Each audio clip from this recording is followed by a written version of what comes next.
जय बोलो देवादिदेव 1008 श्री भगवान महावीर स्वामी की जय जय जय। अहिंसा परमो धर्म की जय जय जय। परम पूज आचार्य गुरुवर श्री विद्यासागर जी महाराज।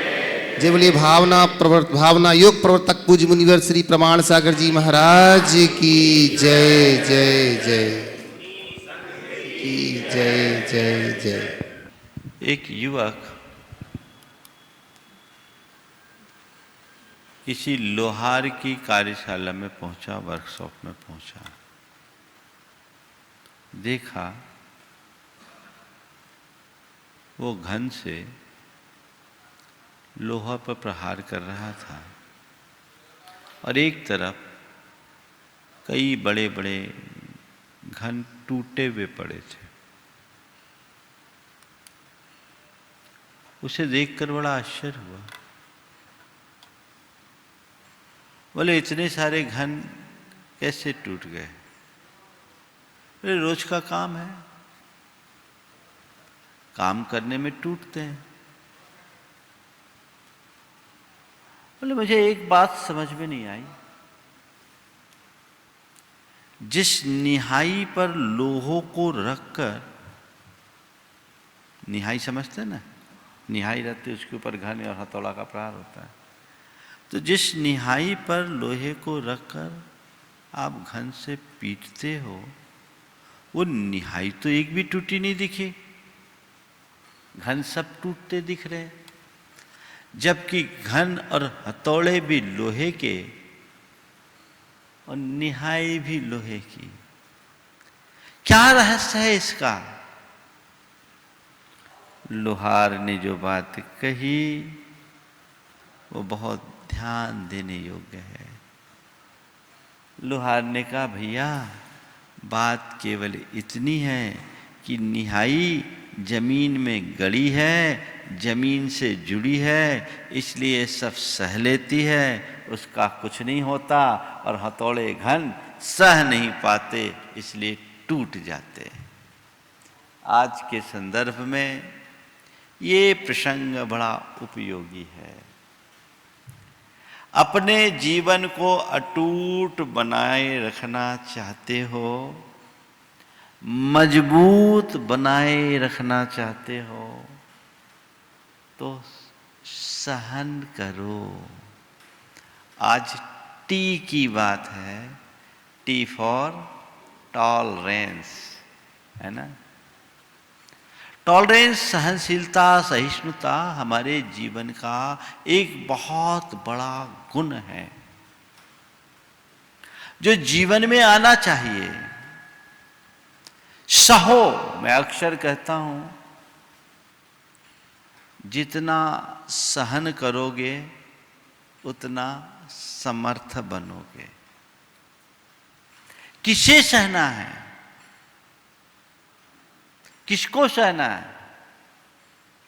प्रतिकूलताओं को सहना है। एक वृक्ष को देखो, सर्दी गर्मी बरसात सब प्रकार की बाधाओं को सहता है, आंधी और तूफान को झेलता है, औरों के पत्थर खा करके भी हमें घनी छाया और मीठे फल देता है। पेड़ अगर सर्दी गर्मी की बाधा को न सहे, यदि आंधी तूफान को न झेल पाए, तो क्या पेड़ पेड़ बन पाएगा? उसमें फूल फल लग पाएंगे? अगर पेड़ खुद धूप न सहे तो क्या हमें छाया दे पाएंगे? बस इतनी ही बात को अपने हृदय में अंकित कर लो। औरों को छाया वही दे पाता है जो खुद धूप सहने के लिए तैयार हो। औरों को छाया केवल वही दे सकता है जो खुद धूप सहने के लिए तैयार हो। जितना सहन करोगे उतना समर्थ बनोगे। आप सहने के लिए तैयार हैं? गुरुदेव का हाइकू, कहो न सहो सही परीक्षा यही, आपे में रहो। कहो न सहो, कहो न सहो सही परीक्षा यही, आपे में रहो। थोड़ा मन को टटोल कर देखो, हमारी स्थिति क्या है? हम कहते अधिक हैं या सहते अधिक हैं? और थोड़ा अंदर उतर करके देखो कि कहने में सार है या सहने में सार है। सहना है, किसको सहना है? 4 चीजें सहन करो, 4 चीजें सहन करो। दुख को, दुर्व्यवहार को, दुर्वचन को और दुःप्रसंग को। दुख, दुर्व्यवहार, दुर्वचन और दुःप्रसंग, इसको सहो।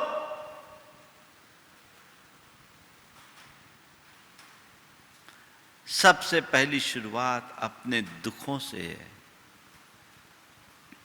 जीवन में जब भी किसी प्रकार का दुख आता है तो तुम्हारी स्थिति क्या है?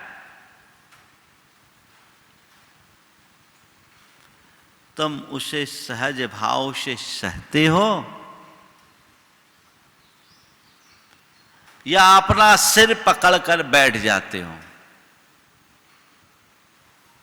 क्या है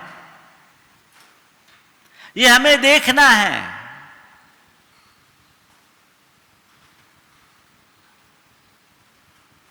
क्या होता है? आपका कोई दुख है, वो दुख किसी भी प्रकार का हो सकता, बीमारी जन हो सकता, वियोग जन हो सकता, विपत्ति जन हो सकता, अन्य किसी विषमता जैसी हो सकती। मैं आपसे सवाल केवल इतना करना चाहता हूं कि जो आपका दुख है, उस दुख का रोना रोने से दुख दूर हो जाता है क्या?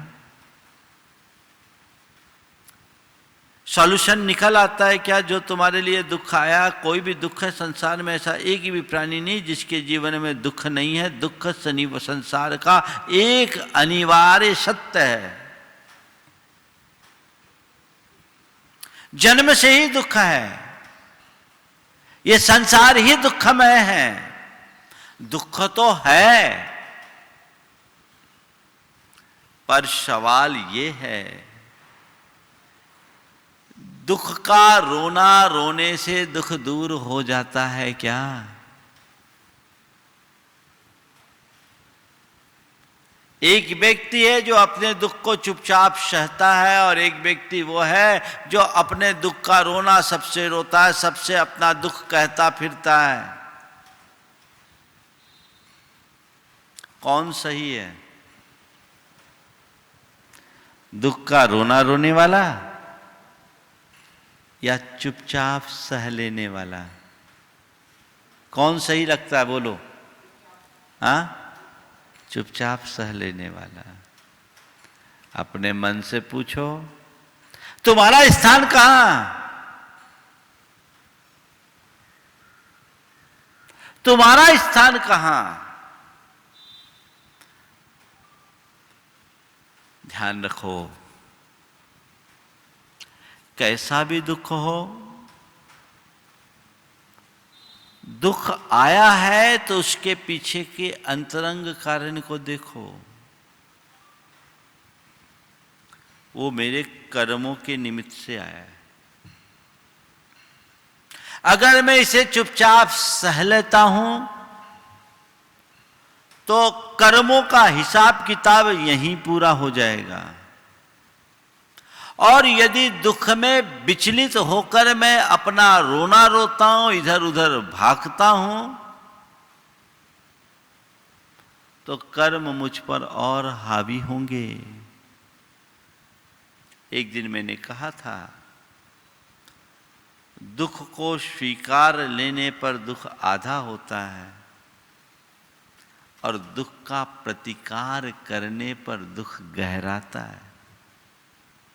तो महाराज, कोई दुख आए तो उसका प्रतिकार नहीं करना चाहिए। अरे भाई, प्रतिकार करने से दुख का प्रतिकार होता भी नहीं है। दुख आए, कष्ट आए, पीड़ा आए, परेशानी आए, यथासंभव उसका निराकरण करने का प्रयास करो, लेकिन उसकी असलियत को पहचानो। बाहर की चीजों से तुम्हें दुख नहीं मिल रहा है, दुखों से प्रभावित मन तुम्हें दुखी कर रहा है। यदि तुम्हारे मन में अंदर से सहनशीलता हो, टॉलरेंस हो, तो दुख के चाहे कैसे भी निमित्त क्यों ना आ जाए, तुम्हारा मन दुखी नहीं होगा। दो तरह से लोग सहन करते हैं। अब मान लो शरीर में कहीं तकलीफ है, कोई पीड़ा है, मन मार के भैया ठीक है, अपना ही दर्द, अब सहना तो पड़ेगा ही। इसका मतलब वो दुख सह नहीं रहा है, दुखी हो रहा है। और दूसरा, तकलीफ है, ये सब तो चलता रहता है, चलो शरीर अपना काम कर रहा है, हम अपना काम करें। कर्म का उदय आया है, चिकित्सा करा रहे हैं, धीरे धीरे जब आराम होना होगा सो होगा। अब मैं इसे रोकर सहूँ तो और समता से सहूँ तो एक दिन में बीमारी आती नहीं, एक दिन में बीमारी जाती नहीं। जब जाना होगा तो जाएगी। मैं अपना काम कर रहा हूँ, मुझे अपना काम करना है। बोलो, दोनों में किसे पसंद करोगे? पहले वाले को कि बाद वाले को? बाद वाले को पसंद करते हो और पहले वाला काम करते। बोले महाराज आप ही तो कहते सब काम में पहले होना चाहिए, है? क्या है? सच्चा टॉलरेंस भीतर की क्षमता है। तुम्हारी टॉलरेंस पावर जितनी प्रबल होगी, तुम्हारे जीवन में उतनी अधिक सहजता और क्षमता आएगी। जीवन में दुख तो सबके साथ लगा है। जो दुख को सहने में समर्थ होते हैं वे दुख को जीत लेते हैं, और जो दुख को सह नहीं पाते वो सारी जिंदगी अपना दुखड़ा रोते रहते हैं। तो कैसा भी दुख हो सहो, कैसे सहो वो आगे बताऊंगा आपको, लेकिन मुझे देखना है कि मेरे जीवन में आगत दुख मुझे कैसे लगते हैं।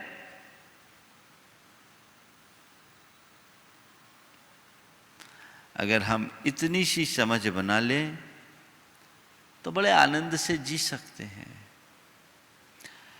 आपकी दृष्टि में ऐसे अनेक लोग होंगे जिनके पास देखा जाए तो अपेक्षाकृत आपसे ज्यादा दुख के निमित्त होंगे, लेकिन निकटता से देखो तो वो तुमसे ज्यादा सुखी नजर आएगा। बोलो, तुमसे ज्यादा दुख के निमित्त है और तुमसे ज्यादा सुख उसके पास है। दूसरी तरफ देखो, तुम्हारे पास अपेक्षाकृत अधिक सुख के साधन हैं और फिर भी वह तुमसे अपेक्षाकृत अधिक सुखी है। क्यों? दुख के निमित्त होने पर भी वो दुखी नहीं है और सुख के साधन होने पर भी तुम सुखी नहीं हो।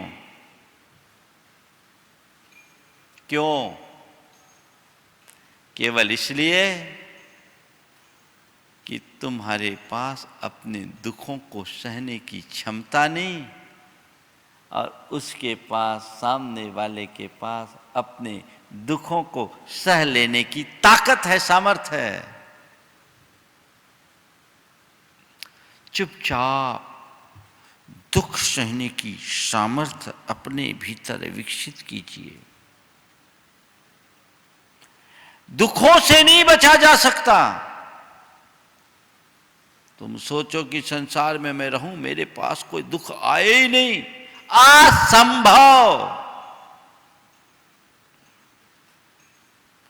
मेरे पास कोई दुख का निमित्त ना आए, मेरे जीवन में कोई कष्ट ना आए, मेरे जीवन में कोई संकट ना आए, मेरे जीवन में कोई परेशानी और मुश्किल आकर खड़े ना हो, ये मेरे हाथ में नहीं है।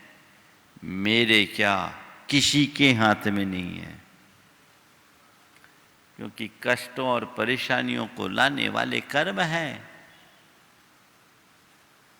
कब किसके साथ कैसे कर्म का योग आ जाए कोई पता नहीं।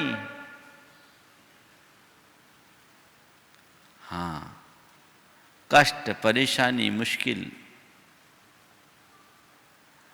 ना आए ये मेरे हाथ में नहीं है, पर बड़े बड़े कष्टों और परेशानियों से मैं अप्रभावित रहूं ये मेरे हाथ में है। यदि मैं आने वाले परेशानियों को चुपचाप सह लेता हूं तो मेरा मन कभी दुखी नहीं होगा, और यदि मैं उनसे विचलित होऊंगा तो मेरा मन कभी सुखी नहीं होगा। दुखों को सहो, दुख सहने का अभ्यास करो। और दुख सहिष्णु बनने के लिए एक बात कही गई, साथ साथ वो भी बात बता देता हूं। सहन शक्ति बढ़ाना है, कर्म को अपने सामने रखो। दुख आया, किसकी वजह से आया? कर्म के उदय से आया। कर्म क्या खेल खिला रहा है? ऊपर का खेल खिला रहा है। वो हम संसार में आए, मुझे भांति भांति का रूप ये कर्म प्रदान कर रहा है, मुझे उसे निभाना और बाहर हो जाना है। देखो, आप पिक्चर देखते हैं, बहुत सारे एक्टर्स होते हैं। एक्टर अपना अलग अलग रोल करते हैं। कभी कभी एक्टर राजा भी बन जाता है तो कभी कभी भिखारी भी बनना पड़ता है। उस भिखारी की दर्द भरी कहानी को सुनकर, देखकर दर्शकों की आंखें भर आती है। होता है, हाय इसके साथ क्या हो गया। लेकिन उस एक्टर को, उससे मिलो, अरे आप तो भिखारी हो गए या राजा बन गए, उसे कोई फर्क पड़ता है? क्यों नहीं? क्यों नहीं?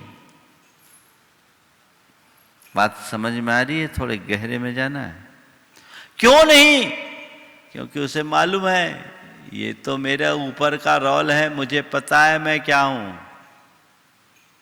मैं जो हूं सो हूं, वो राजा भी मैं नहीं हूं, ये भिखारी भी मैं नहीं हूं। ये ऊपर का रोल है जो मुझे निभाना है। डायरेक्टर ने जो रोल दिया है वो मुझे निभाना है। तो राजा होने में प्रसन्न नहीं होता और भिखारी बनने में आंसू नहीं बहाता, दोनों को तटस्थ भाव से अपना लेता है। यदि तुम्हारी दृष्टि तुम्हारे आत्मस्वरूप पर हो और कर्म सिद्धांत पर तुम्हारा विश्वास बना रहे, तो जीवन में तुम कितने भी अमीर बनो, गरीब बनो, संपन्न बनो, विपन्न बनो, अनुकूलता रहे, प्रतिकूलता रहे, सुख दुख कुछ भी आए, अरे भाई ये तो ऊपर का रोल है, रियल नहीं है।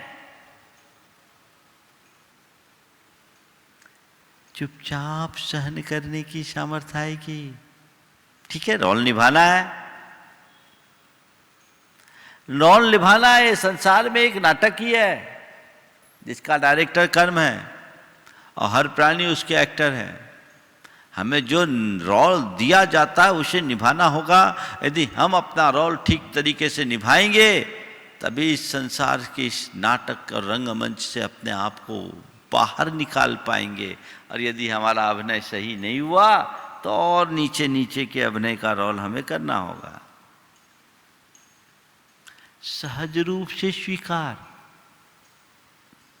अगर आपको किसी नाटक का पात्र बनाया जाए और ऐसे रोल अदा करने की बात की जाए जो आपके जीवन के अनुकूल नहीं है, पर आप करते हो कि नहीं करते हो? क्यों? भाई ठीक है, हमें नाटक करना है, ये तो नाटक है, मैं रोल कर रहा हूं, रियल में थोड़ी है। यही होता है ना। तो वहां आपको दुख नहीं होता। क्यों नहीं होता? क्योंकि आपको पता है ये नाटक है। जिस दिन तुम्हें ये संसार नाटक दिखने लगेगा, तुम्हारे जीवन में आगत सारे दुख तुम्हें नाटक दिखेंगे। तुम्हें लगेगा कि इसका असलियत से कोई संबंध नहीं, भीतर तो मेरा आत्म तत्व है, उससे मेरा संबंध है, उससे मेरा नाता है, ये बाहर की परिणतियां हैं, इनसे मैं क्यों विचलित हो जाऊं? चुपचाप सह लूं, कर्मों का हिसाब किताब यहीं के यहीं खत्म कर दूं। सह लो। समझ गए? तो दुख को सहो, कहो न सहो, सही परीक्षा यही, आपे में रहो। आत्मा को सामने रख करके चलो और ये कर्म का खेल देखकर खेलते रहो, कहीं कठिनाई नहीं। समझ गए? सबको सहना ही होगा। अब चलिए दुख है। मेरा अनुभव है कि लोग अपने जीवन के दुखों को तो फिर भी सह लेते, रोते धोते, जैसे तैसे, ठीक है भैया यही मेरे नसीब में है, भाग्य में मेरे यही लिखा है, ऐसा मान करके उसे फिर भी सह लेते हैं। अभाव अल्पता में भी जीवन जी लेते हैं, कष्टों और परेशानियों को झेलते हुए भी आगे बढ़ जाते हैं। लेकिन किसी का दुर्व्यवहार बर्दाश्त नहीं होता। होता है? यदि किसी व्यक्ति ने आपसे रिस्पेक्टफुली बात नहीं की, दुर्व्यवहार तो जाने दो, सद्व्यवहार भी नहीं किया, तो आपको तकलीफ हो जाती होती है। हाँ? क्यों? ये सब क्यों? वो क्यों नहीं सह पा रहे हैं? हम क्यों नहीं सह पा रहे हैं? उन बातों को हम क्यों पकड़ रहे हैं? आप चले आए, रोज आपसे मिलता जुलता था, आपने सामने वाले को एक स्माइल दी और बदले में सामने वाले ने आपकी तरफ देखा भी नहीं। अब क्या हो गया? क्या हो गया? उसने आपको भी कुछ बोला नहीं है, आपसे कुछ लिया नहीं है, आपने उसको कुछ दिया नहीं, केवल स्माइल बिखेरी है। लेकिन आपके एक स्माइल का सामने वाले ने रिस्पॉन्स नहीं दिया, मन में खलबली मच गई, बहुत भाव बढ़ गए, लगता है बड़ा आदमी बन गया है, देखो तो कितना अहंकारी हो गया। अरे भले आदमी, अहंकारी वो है कि तू?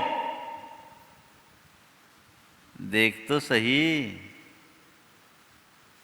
ये क्यों नहीं सोचता कि हो सकता उसकी दृष्टि न पड़ी हो सकता है उसके मन में कुछ और चल रहा हो सकता है इस समय वो किसी टेंशन में हो सकता है वो किसी चिंता में हो।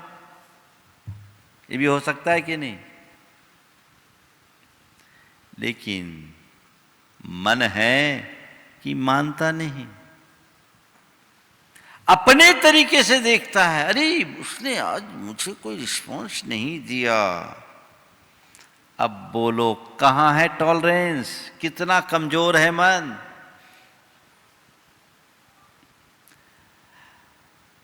इस्माइल का उत्तर नहीं देने से मन इतना विचलित है, तो सामने वाला यदि मुझसे और कोई दुर्व्यवहार कर दे तो क्या होगा।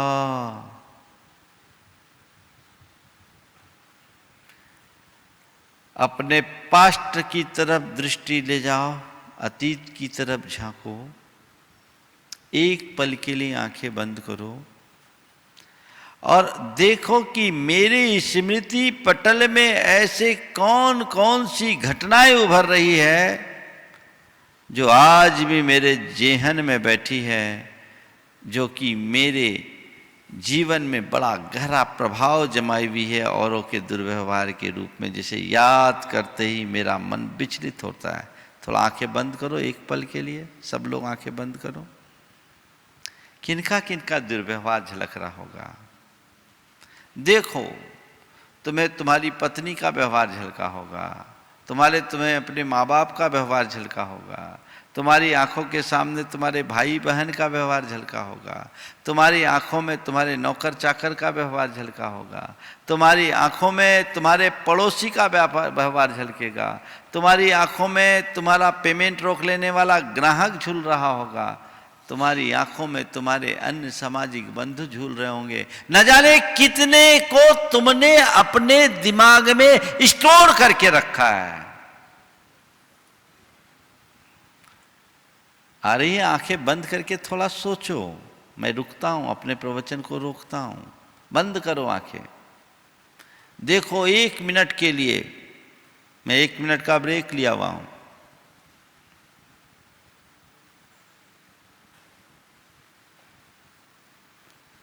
कितनी सारी तस्वीरें आ रही है, उधर नजर करते चलो।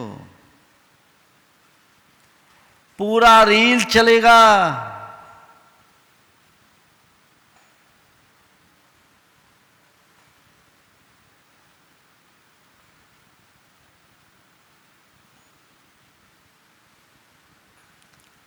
घूम गए पिक्चर, आंखें खोल लीजिए।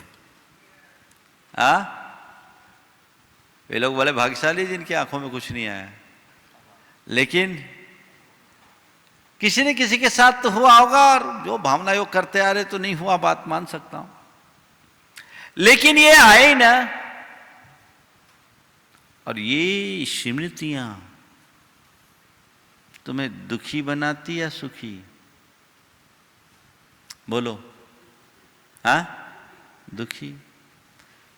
महाराज सामने वाला हमसे मिसबिहेव करे और हम उसको बर्दाश्त कर ले, कैसे होगा? ठीक है भैया, वो तुमसे मिसबिहेव कर रहा है, हो सकता है वो किसी कारण से परेशान होकर तुमसे चिढ़ करके, तुमसे ईर्ष्यावश, तुमसे द्वेषवश, दुराग्रहवश तुमसे मिसबिहेव कर रहा है, और तुम उससे प्रभावित होकर के तुम भी वैसा ही करने लगोगे, तो तुम में और उसमें अंतर क्या आएगा? कोई अंतर आएगा क्या? उसके अंदर तो ढेर सारा कूड़ा कचरा भरा हुआ है। उससे उत्प्रेरित होकर के उसने तुम्हारे साथ ऐसा व्यवहार किया। यदि तुम भी वैसे ही बन जाओगे तो तुम में और उसमें क्या अंतर?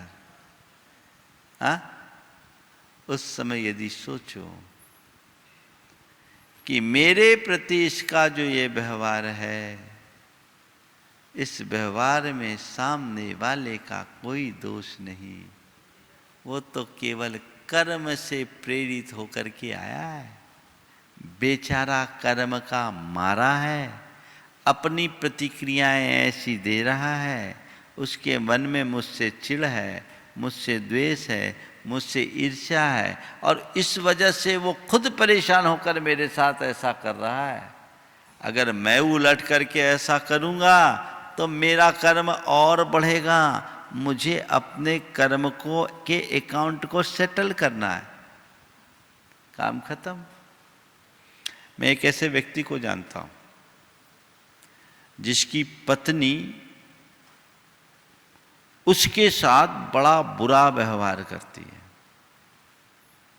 बात बेबात लड़ती झगड़ती है, कभी सीधे मुंह बात नहीं करती। बड़ी मुश्किल होती है ऐसे लोगों को निभाना। लेकिन मैं कहूँगा कि उसकी जो धर्मपत्नी और वो व्यक्ति है, वो धर्मपत्नी का स्वभाव उसी के लायक दूसरा तो कोई झेल ही ना पाए। इस तरह से दुर्व्यवहार। तो एक बार उससे चर्चा में मैंने पूछा, भैया कैसे झेलते हो? अकेले में चर्चा में मैंने उससे पूछा कैसे झेलते हो? बोला महाराज मैं एक ही बात सोचता हूं, मेरा पुराना अकाउंट सेटल हो रहा है। क्या? मैं यही सोचता हूं कि मेरा पुराना अकाउंट सेटल हो रहा है।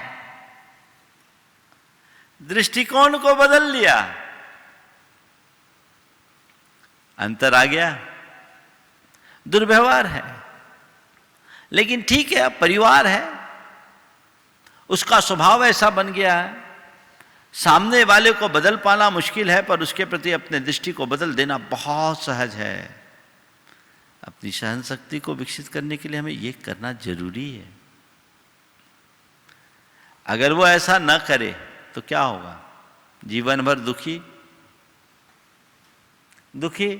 या तो रोज लड़े, मारा पीटी करे, और नहीं है तो दोनों डिवोर्स लेकर एक दूसरे से अलग हो जाए। ध्यान रखना, टकराना और अलग होना जीवन की कामयाबी नहीं। टकराना और अलग होना जीवन की उपलब्धि नहीं। टकराव में भी ठहराव बनाए रखना जीवन की उपलब्धि है। टकराव के बाद भी ठहराव बनाए रखना। क्यों? रहना हमें साथ है, भाग के कहां जाएंगे? निभाना है। और निभाना भी कैसे? पानी पीकर कोस कोस के नहीं, है ना, कड़वा घूंट पी के नहीं, सहज भाव से निभाना। ठीक है, चलता है। दुर्व्यवहार को सहो। कैसे सहो? सहज भाव से सहो, क्षमता से सहो। इसके अलावा और कोई रास्ता नहीं है। तीसरी बात, दुर्वचन। किसी ने कोई कड़वे बोल बोल दिए तो क्या होता है? चित्त खौल जाता है। होता है? दो कड़वे वचन बोले, आप सह नहीं पाते। क्या होता है? तुरंत रिएक्शन, प्रतिवाद। तो फिर क्या होता है? बात बात में विवाद, बवंडर खड़ा हो जाता है। होता है? अगर किसी ने कुछ कह दिया, चुपचाप सह लो। ये सोचो कि अभी वो जो कह रहा है वो आपे में नहीं है, उसका मानसिक संतुलन बिगड़ा हुआ है। वो किसी द्वेष और दुर्भाव से प्रेरित होकर के ऐसा बोल रहा है। बोल लेने दो, मेरा क्या गया।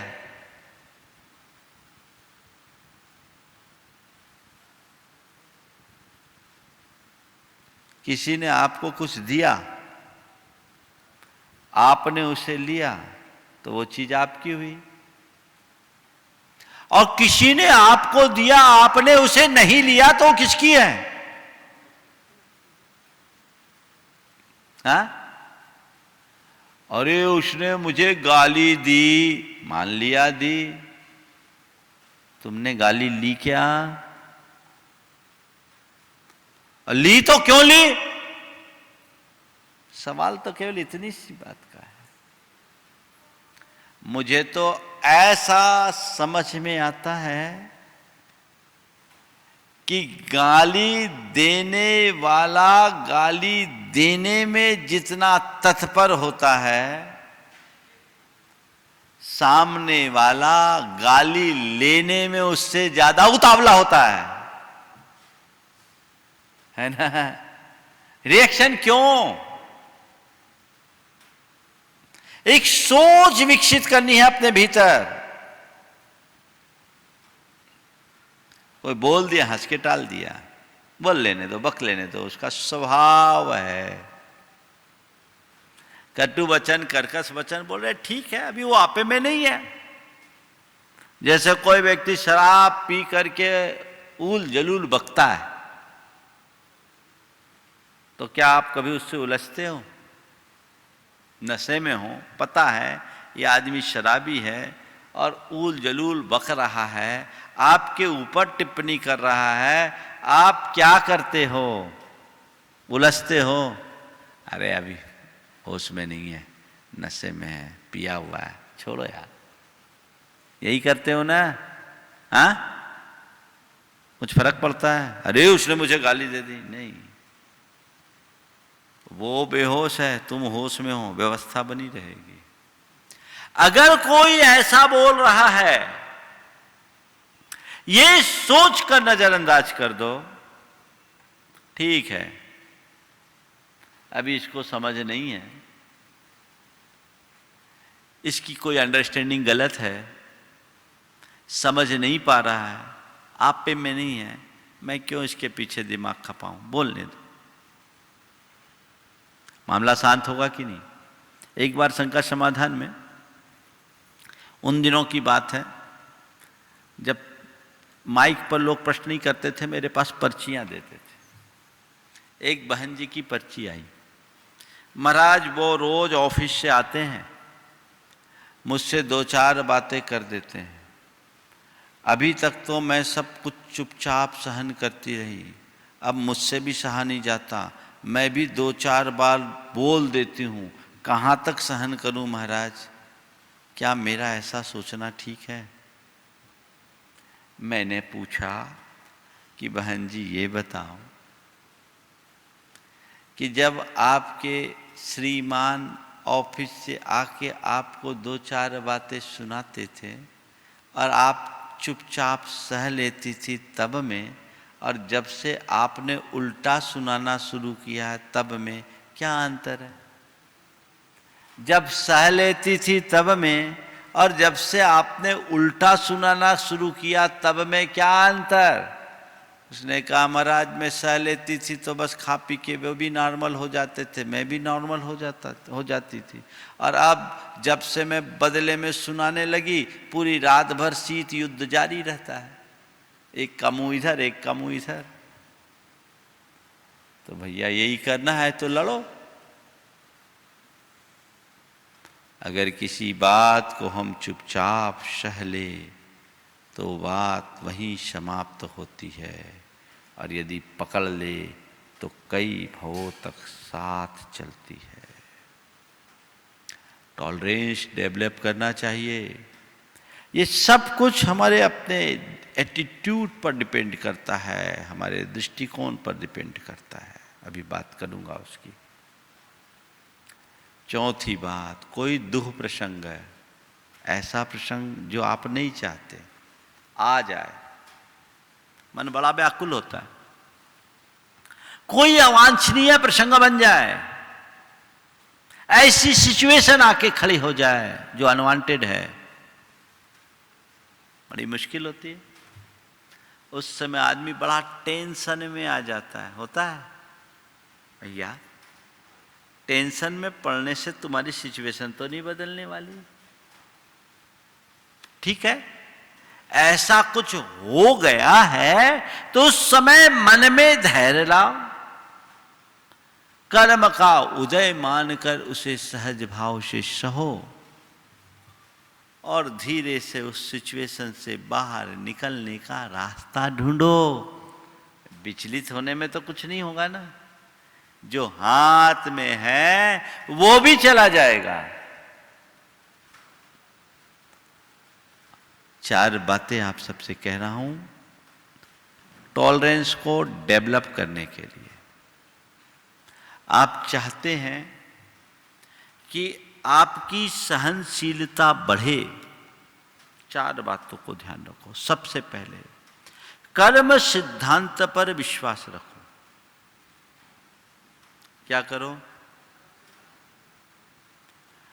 ये मान करके चलो कि ये जो कुछ भी दिख रहा है ये सब केवल निमित्त बनकर आया है। कर्म सिद्धांत, अटल विश्वास। आपके जीवन में सब कुछ ठीक होने लगेगा। समझ गए? आपके अंदर अपने आप सब कुछ ठीक हो जाएगा। महापुरुषों के जीवन चरित्र को पलट करके देखो, उनके जीवन में कितने दुख आए, कितनी दुविधाएं आई, कितनी बड़ी बड़ी समस्याएं आई, पर वो रंच मात्र विचलित नहीं हुए। उनने उसे एक चुनौती मानकर सहज भाव से सहा, स्वीकार किया और अपनी कुशलता से दुख में भी, विपत्ति को भी संपत्ति बना दिया, उस चुनौती को भी उपलब्धि में बदल दिया। जब हम कर्म के सिद्धांत पर चिंतन प्रारंभ करते हैं, हमारी आत्मा की ताकत अपने आप बढ़ने लगती है। सच्चे धर्मी का होने का मतलब ही यही है कि हम कर्म सिद्धांत पर दृढ़ श्रद्धा न रखें। समझ गए? दूसरी बात, आत्म स्वरूप का ख्याल रखो। अपने आत्मा की तरफ यदि तुम्हारी दृष्टि होगी तो तुम्हारा मन कभी भी कैसी भी परिस्थिति आए, कितना भी बड़ा दुख आए, उसे सहने में असमर्थ नहीं होगा। सहज भाव से सहने लगेगा। भैया ये सब क्या है? मेरा कुछ बिगाड़ सुधार तो है नहीं। ये सब तो ऊपर की चीजें हैं जो कर्म के खेल से कर्म खिला रहा है, हो रहा है, मेरा कुछ नहीं है। नंबर 3, पॉजिटिव एटीट्यूड रखो। सकारात्मक दृष्टि। कुछ भी हो ठीक है।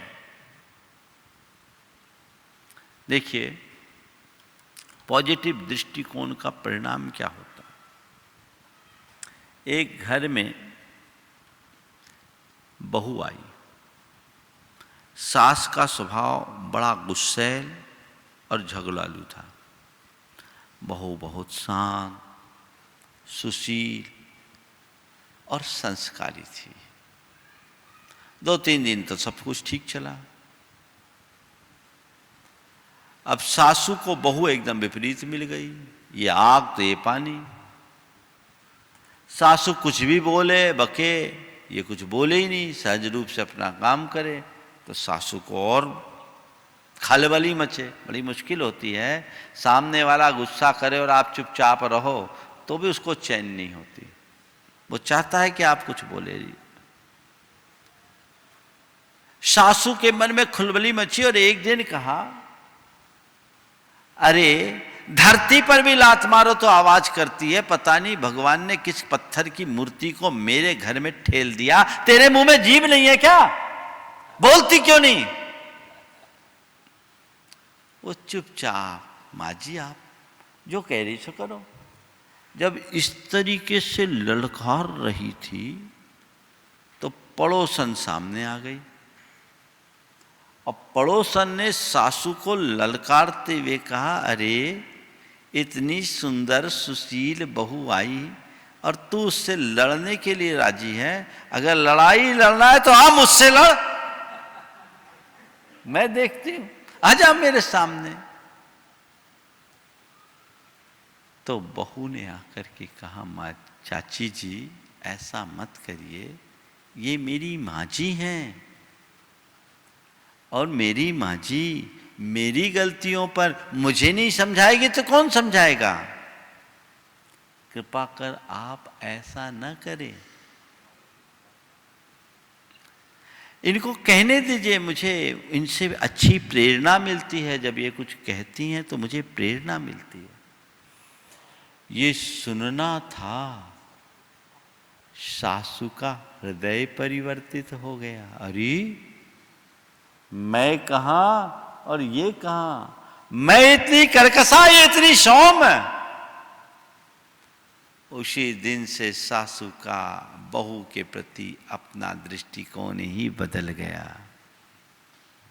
मैं एक बात आप सबसे कहता हूं, घर परिवार की जिंदगी में जितना सह करके पाओगे, लड़ करके नहीं पा सकते। जितना सह करके पाओगे, लड़ करके नहीं पा सकते। पहले शिक्षा दी जाती थी, बेटी जितना बने सहन करना। आज कहा जाता है, बेटी ज्यादा मत सहना, कुछ है तो हम हैं ना। तो लड़ाइयां,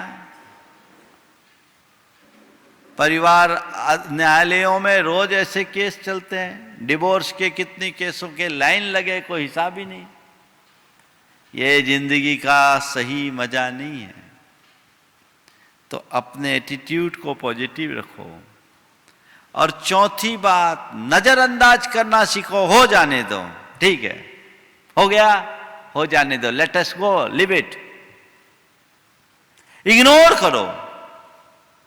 आपके अंदर की सहन शक्ति अपने आप विकसित होगी, जो आपको अंदर से शांत, प्रसन्न और बलवान बनाएगी। ये चीजें होनी चाहिए। नहीं तो आजकल तो सहन शक्ति की बड़ी विचित्र स्थिति हो गई, बड़ी मुश्किल हो गई है ना। तो लोग एक दूसरे के मध्य रहते हैं और एक दूसरे के मध्य रहने के बाद इसी तरह की उलझने उलझाए रहते हैं। हर व्यक्ति के हृदय में टॉलरेंस आए। आजकल बोलते हैं जीरो टॉलरेंस हो गया। बच्चे से लेकर के बड़े तक चीज़ों को सह नहीं पाते और न सह पाने के कारण दुख और अवसाद से ग्रसित हो जाते हैं। अनेक प्रकार की मानसिक बीमारियों के शिकार बन जाते हैं। यदि व्यक्ति इसे थोड़ा आध्यात्मिक रुख रख करके अपनाए तो बहुत काम हो सकता है। एक बात और, सहनशीलता बढ़ाने के लिए मनुष्य को सुख में भी दुख सहने का अभ्यास करना चाहिए। सुख की घड़ी में भी दुख सहने का अभ्यास, अनुकूलता में भी प्रतिकूलता को सहने का अभ्यास। तुम्हारे पास फैसिलिटीज है, ठीक है, लेकिन उस घड़ी में भी तुम अगर दुख सहने का अभ्यास करोगे तो अचानक आए हुए दुखों को सहज भाव से सहने में समर्थ रह सकोगे, अन्यथा नहीं। आज तुम्हारे पास सब चीजें हैं, तुम्हें उसका महत्व समझ में नहीं आ रहा है। अगर किसी दिन चीजें खो गई तो तुम कहीं के नहीं रहोगे। सन 2010 में जब बॉम्बे में कुछ ट्रेनें पानी में फंस गई थी, तो उसके बाद रिपोर्ट आई, 3-4 दिन तक लोग फंसे रहे। तो जो रिपोर्ट आई थी उसमें लिखा था कि सबसे ज़्यादा खराब हालत एसी कोच की थी। क्यों? उनका अभ्यास एसी में रहने का था और वहाँ तो पानी भी नहीं था। कहने का तात्पर्य यही है कि आप जितने लग्जीरियस बनोगे फिजिकली या मेंटली, आप उतने वीक होंगे। और आप जितना चीज़ों को सहने में का अभ्यास करोगे, आप उतने स्ट्रांग बनेंगे। B strong. हमारे आचार्य कहते हैं, अदुख भाविदम नानम दूहे जादे विनसदी तम्हा जहा बलम जोई भावा दुखस भावना। हे योगी, सुख से पाया हुआ ज्ञान दुख में कहाँ चला जाए पता नहीं। इसलिए जब तक तुम्हारे पास शक्ति है, दुख सहने की भावना भाव चला करके वैसा अभ्यास करो तो जीवन ऊंचा होगा। मेरे संपर्क में एक व्यक्ति हैं जिनके पास मर्सिडीज और अन्य दूसरी लग्जरी गाड़ियां हैं, अरबपति व्यक्ति, लेकिन वो अपने बेटे को खुद पैदल जाकर स्कूल की बस में, नॉन एसी बस में छोड़ने जाता और नॉन एसी स्कूल में पढ़ाते। उनसे किसी ने बोला तो उसने एक ही बात कही, मेरे पिता के पास पैसा नहीं था, मैं घर से बोरी लेके स्कूल जाता था पढ़ने के लिए। आज मेरे पास पैसा है, पर मुझे लगता है कि मेरे पिता के पास पैसा नहीं था, आज मेरे पास पैसा है, कल कोई ज़रूरी नहीं कि मेरे बेटे के पास भी पैसा हो ही। तो मैं नहीं चाहता कि कल कहीं किसी वजह से मेरे बेटे को किसी अभाव का शिकार होना पड़े तो वह कहीं से परेशान हो।